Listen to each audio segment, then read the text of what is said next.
The Lives of the Saints by Father Alban Butler, July 28th. Saints Nazarius and Celsus, Martyrs.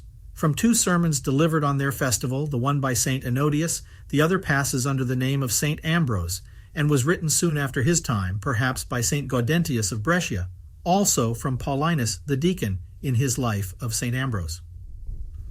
About the year 68, St. Nazarius's father was a heathen and enjoyed a considerable post in the Roman army. His mother, Perpetua, was a zealous Christian and was instructed by St. Peter, or his disciples, in the most perfect maxims of our holy faith. Nazarius embraced it with so much ardor that he copied in his life all the great virtues he saw in his teachers, and out of zeal for the salvation of others, left Rome, his native city, and preached the faith in many places with a fervor and disinterestedness, becoming a disciple of the apostles. Arriving at Milan, he was there beheaded for the faith together with Celsus, a youth whom he carried with him to assist him in his travels. These martyrs suffered soon after Nero had raised the first persecution. Their bodies were buried separately in a garden without the city, where they were discovered and taken up by St. Ambrose in 395.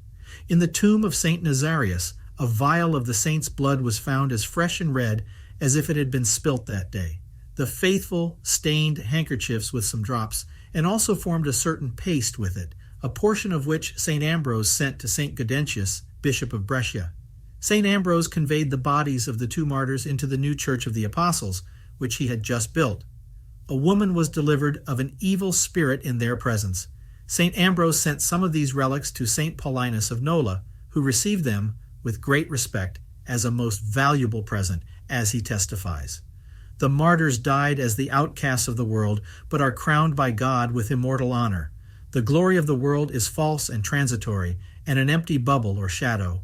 But that of virtue is true, solid, and permanent, even in the eyes of men. For, to use the comparison of St. Basil, as the more we look upon the sun, the more we admire it, and by reviewing it, never find it less bright or less beautiful.